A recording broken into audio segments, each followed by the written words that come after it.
Hello guys, ഇന്ന് ഞങ്ങൾക്ക് എറണാകുളത്തൊക്കെ പോകേണ്ട കുറച്ച് ആവശ്യങ്ങളുണ്ട്. ബട്ട് എഴുന്നേക്കാൻ ലേറ്റ് ആയിട്ടോ. അതുകൊണ്ട് തന്നെ ഇത് രാവിലത്തെ ബ്രേക്ക്ഫാസ്റ്റ് ഒന്ന് സിമ്പിളാക്കാൻ വേണ്ടിയിട്ടുള്ള ഐറ്റമാണ് അശ്വതി റെഡിയാക്കുന്നത്. അങ്ങനെ കോൺ എടുത്ത് നമ്മൾ അരിഞ്ഞ് രണ്ടാക്കി കുക്കറിൽ 2 വിസിലേൽപ്പിക്കാൻ വെച്ച് അതോടൊപ്പം തന്നെ നമ്മൾ തലേ ദിവസം ചോറും തിളപ്പിച്ച് വാർത്തിട്ടുണ്ടായിരുന്നേ. അപ്പോഴത്തേക്കും നമ്മുടെ കോണും വെന്ത് വന്ന് അപ്പോൾ ഒന്ന് തോന്നി ജസ്റ്റ് ഒന്ന് സിമ്പിളായിട്ടൊന്ന് പ്രസൻറ്റ് ചെയ്യാമെന്ന്. അങ്ങനെ അതേ ഒരു കട്ടനും കൂടെയൊക്കെ തിളപ്പിച്ച് സൈഡിൽ വെച്ച് കൊടുത്തിട്ടുണ്ട് കേട്ടോ. എനിക്കാണെങ്കിൽ വീട്ടിൽ ആരെങ്കിലുമൊക്കെ വരുമ്പോൾ നമ്മൾ കഴിക്കാൻ കൊടുക്കുന്നതായിക്കോട്ടെ, ഞാൻ എനിക്ക് വേണ്ടി കഴിക്കാൻ എടുക്കുന്നതായിക്കോട്ടെ, അതൊക്കെ അപ്പോൾ അവൈലബിൾ ആയിട്ടുള്ള ഐറ്റംസ് വെച്ചോ അല്ലെങ്കിൽ അതൊന്ന് നന്നായിട്ടൊന്ന് അറേഞ്ച് ചെയ്ത് വെച്ചൊക്കെ കൊടുക്കുന്നത് എനിക്ക് ഭയങ്കര ഇഷ്ടമുള്ള കാര്യം കേട്ടോ. അങ്ങനെ ഇടക്കാലാവശ്യത്തിന് ആ കോൺ കഴിച്ചിട്ട് ഞങ്ങൾ അടുത്ത കുക്കിങ്ങിലോട്ട് കടന്നിട്ടുണ്ടായിരുന്നു.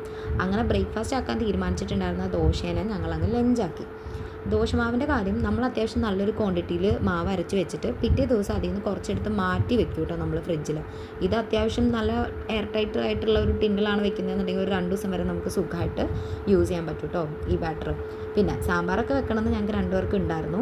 2 പേർക്ക് പിന്നെ മടി വന്നതോടെ ഞങ്ങളത് മസാല ദോശയാക്കി. അതാകുമ്പോൾ പ്രത്യേകിച്ച് കറിയൊന്നും വേണമെന്നില്ലല്ലോ. അങ്ങനെ ഉച്ചയ്ക്ക് അത് കഴിച്ചിട്ട് റെഡിയായി ഞങ്ങൾ നേരെ പോയിട്ടുണ്ടായിരുന്നത് മഹാരാജസിലോട്ടാണ്. ഞങ്ങളുടെ PGയുടെ ബുക്സ് വാങ്ങാൻ നേരത്തെ പോയൊരു ദിവസം ഓഫീസ് വർക്കിംഗ് അല്ലാത്തതുകൊണ്ട് ബുക്ക് കിട്ടിയിട്ടുണ്ടായിരുന്നില്ല. സോ അത് വാങ്ങാനാണ് ഇന്ന് പോണത്. അങ്ങനെ അവിടെ ചെന്ന് ബുക്സ് വാങ്ങി ഇറങ്ങി നേരെ പോയിട്ടുണ്ടായിരുന്നത് ബ്രോഡ്വേയിലോട്ടാണ്. എൻ്റെ ഒരു ബുക്ക് മാത്രമേ കിട്ടിയിട്ടുണ്ടായിരുന്നുള്ളൂ. അതുകൊണ്ട് തന്നെ ബുക്ക് വാങ്ങാനുള്ള യാത്ര ഇനിയും തുടരുമെന്ന് സാരം. ക്രിസ്മസിനൊക്കെ മുന്നേ ഉള്ളൊരു വീഡിയോ ആണ് ഇത്. തിരക്കുകളൊക്കെ കാരണം ഇടാൻ പറ്റിയിട്ടുണ്ടായിരുന്നില്ല. അങ്ങനെ അത് കഴിഞ്ഞ് വന്നപ്പോൾ സന്ധ്യ ആയിട്ടുണ്ടായിരുന്നു. വിശന്നതുകൊണ്ടും ക്രേവിങ്സ് വന്നതുകൊണ്ടും ഞങ്ങൾ നേരെ പോയത് ചോക്കോ ബ്രൗണിലോട്ടാണ്. ഞങ്ങളുടെ വീടിൻ്റെ തൊട്ട് മുന്നിൽ തന്നെയാട്ടോ ഈ പുതിയ ഔട്ട്ലെറ്റ് വരുന്നത്. ഇവിടുത്തെ മസ്റ്റ് ട്രൈ ഐറ്റം എന്നൊക്കെ പറയുന്നത് ബട്ടർ ബണ്ണാണ്.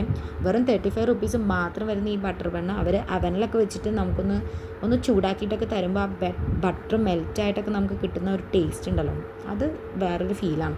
അങ്ങനെ അതും കൊണ്ട് ഫ്രണ്ടിൻ്റെ വീട്ടിലോട്ടാണ് നേരെ പോയിട്ടുണ്ടായിരുന്നത്. പിന്നെ അവിടുത്തെ പുട്ടും സാമ്പാറും കൂടി ഒരു പിടി പിടിച്ചു.